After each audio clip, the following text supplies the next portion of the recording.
Hey everyone, welcome back to another episode of r/ProRevenge. In today's episode, a woman let her dog eat on the airport floor, so I ate on her plans. After that, not my revenge, but my professor against cheaters.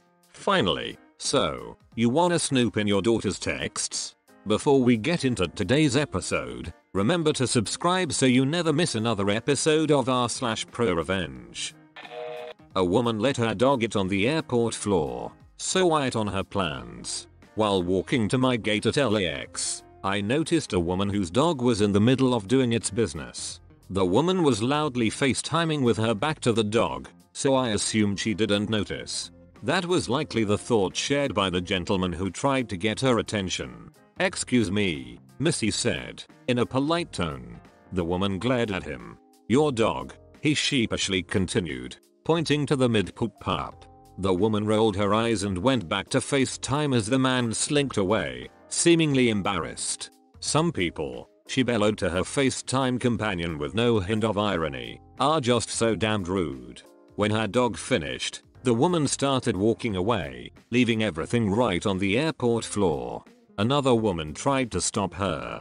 "You're not going to clean that up?" she asked, as shocked as the rest of us were. "They have people for that," the offender replied, disappearing into the crowd, as much as someone yelling into their phone can disappear into a crowd.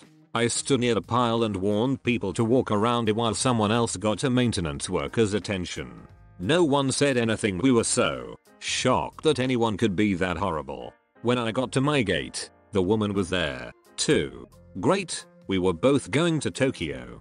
When I travel abroad, I get embarrassed by other Americans doing things 100 times less embarrassing than leaving animal feces on the floor of an airport. To make it worse, her dog was now barking at everyone who walked by. I have nothing against people flying with their dogs. I do it often. But it is a privilege I take seriously. My dog is well trained and behaves better than most people. He certainly behaves better than that AOLA. Speaking of AOLs, there is a pet relief area inside LAX, past security, just 2 gates away from where the party pooper let her dog go to town. It didn't matter, she was the type of person to litter 3 feet from an empty garbage can. While her dog barked at the world, the woman had moved from FaceTiming with no headphones to listening to music with no headphones. I don't like to throw around the word sociopath, but I don't know how else I could explain just how selfish and terrible of a person she was. I'd bet her car was somewhere in long-term parking, parked across 3 spots with paint on the bumper from the child's bike she hit without leaving a note. Everyone else tried to ignore her, sitting as far away from her as they could. I am not everyone else. I sat down right next to the horrible woman. "Are you going to London on business?" I said. "I'm going to Tokyo," she responded gruffly, annoyed that I interrupted her DJing. "Oh," I said. "Then you better hurry. That flight got moved to gate 53C. This is the flight to London." I figured I could give her a little moment of panic as payback for how terribly she was treating everyone. I didn't predict what would happen next. She grabbed her bags and her dog in a huff, and stormed out of the gate without even checking. She was so self-involved. She didn't notice that the monitor at our gate still said Tokyo and almost everyone at the gate was Japanese. Based on her actions, she believed me that the fight had been moved, so she's also an AOLA for not thanking me. Some people, I thought as I watched her rush away from the gate without stopping her, are just so damned rude.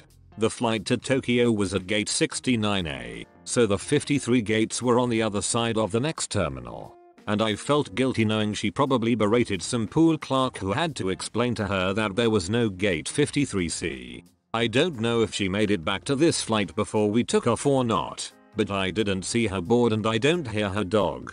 Her missing her flight was not my original intention, but it would be a fine punishment for her being so rude to everyone and making a low-paid stranger clean feces off the floor. What makes me wonder if I went too far is the knowledge that Delta only has 1 flight to Tokyo each day. Whoops. Maybe she can rebook on another airline. I hear they have people for that. Not my revenge, but my professor against cheaters. I took the final 4 in engineering class this morning. Usually 1 or 2 people will go to the bathroom during class, However, for totally unknown reasons, about half of the class needed to use the restroom during the exam. Obviously, a vast majority of them were looking up the answers on their phones. This irritated me, but I just stayed focused and barely finished since it was a hard exam. I remembered that there was one particular problem that was only barely related to the stuff we went over in class, where part A was fairly easy, but I had no idea how to do part B. I didn't fret over it too much though, since that part was only 5 points out of 100. Well, our professor, who is on the older side and I would have thought was somewhat ignorant of technology, sent us an email just now explaining his diabolical plan to catch cheaters. Many of the students in this class use Chegg, a website that has answers to lots of homework questions if you're not familiar. To be fair, I have an account too, though I only used it for studying and checking homework solutions.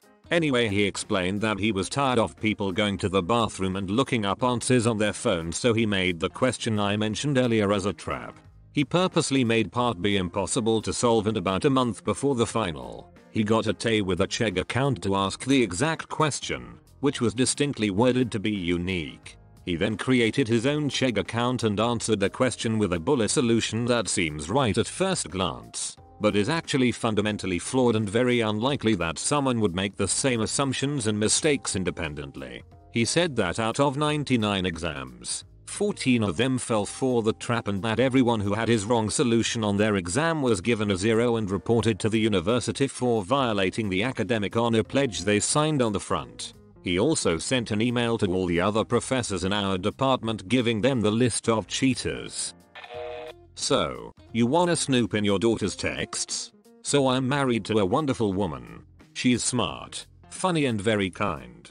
Her mother is generally very nice and tends to have a great attitude and be very enjoyable. A bit of a prude, but generally enjoyable. However, can be a bit of a major snoop.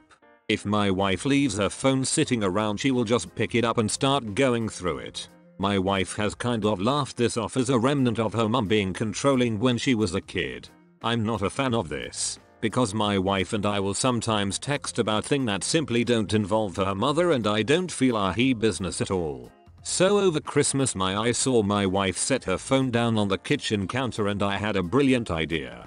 Her mum was still in the kitchen and I sent my wife the most exily depraved text about all the things I was going to do to her when everyone left. Honestly, most of them are things we haven't even done, but I had to make it extra scarring. I sent this text from the bathroom, and maybe it was my imagination, but I could swear I could hear an audible gasp shortly after her phone went off. When I went out, her mother absolutely would not look me in the eye, then not so discreetly asked her daughter to come talk to her in the other room. When my wife came back into the living room, I thought she had been crying. However, upon closer inspection, she was laughing. Her mother had questioned her about me actually abusing her and if I always talk down to her like that. My wife had told her kindly that what we do is between us and us only. Probably the best gift this Christmas.